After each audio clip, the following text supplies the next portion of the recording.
আমার দোকানের মালিক হেলাল ভাইয়ের কাছে আমি আজকে 13 বছর ধরে আমি দোকানে ভাড়া দিয়ে আমি ব্যবসা করে চলে আসছি। তাদের মালিকের দণ্ড থাকতে পারে, আমি হলাম ভাড়াটিয়া, আমার তো কোনো সমস্যা নাই। আমি কালকে কোর্টে হাজিরা দিতে গেছি, আইসা দেখি আমার দোকানের যে স্বর্ণগুলো ছিল, আমার যে লগারগুলো ভেঙেছে, তালা ভাঙছে, আপনি তালাগুলো দেখেন, আমার তালাগুলো গ্যান্ডিং মেশিন দেখুন, বড় বড় তালাগুলো কেটে 13টা তালা কেটে আমার দোকানের লগার ভেঙে আমার লগার থেকে মাল নিয়েছিল 110 ভরি নগদ ক্যাশ 5 লক্ষ টাকা। আর আমার সুকেসে ছিল হলো 20 ভরি স্বর্ণ, টোটাল 130 ভরি স্বর্ণ তারা আমার লুটপাট করে নিয়ে গেছে এবং 5 লক্ষ টাকা। আমি থানায় অভিযোগ দিয়েছি, আমি প্রশাসনের কাছে আমি এটা বিচার চাই। আমি এসে দেখলাম তারা তালা কেটে ভেতরে ঢুকছে, ঢোকার পরে তাদের মাল সামান বের করেছে সুব্রত আর ওই পায়েল সরকার।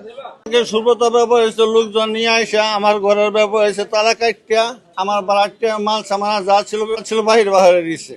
এখন আমি ব্যাপার ওসি স্যারের গেছিলাম, ওসি স্যার বলছে যে আপনার দেন বাড়াটিয়া মাল সামান সেগুলি ব্যবহার হয়েছে সুব্রত ফেরত দেয়। গ্যান্ডি মেশিন তালা কাটে তারা ভিতরে ঢুকছে, লুটপাট করছে, তারা লুটপাট করে পরে এগুলি বাহিরে তারা ফালাই দিচ্ছে। কারণ তারা হলো 50-60 জন লোক মিনিমাম। এটা তো হলো সুব্রতর নেতৃত্বে হয়েছে, সুব্রত পায়েলের নেতৃত্বে হয়েছে।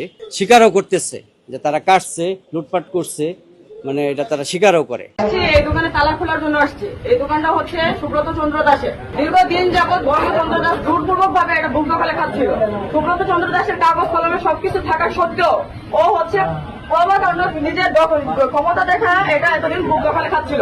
যে মাওনা চৌরাস্তা সংলগ্ন একটি দোকানের জমি জমা নিয়ে এটা দীর্ঘকাল থেকে একটা বিরোধ রয়েছে।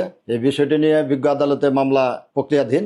গতকাল আমরা একটা অভিযোগ পেয়েছি যে একটা ভাড়াটিয়া গৌরাঙ্গ উনি ভাড়া ছিলেন, সুব্রত নামক এক মালিকানার দাবি ব্যক্তি, সে তার মালামাল বের করে দিয়েছে। এই সাপেক্ষে সে একটি অভিযোগ দায়ের করিয়াছে। এই অভিযোগের প্রেক্ষিতে তদন্ত চলছে, তদন্ত সাপেক্ষে আইনগত ব্যবস্থা নেওয়া হবে।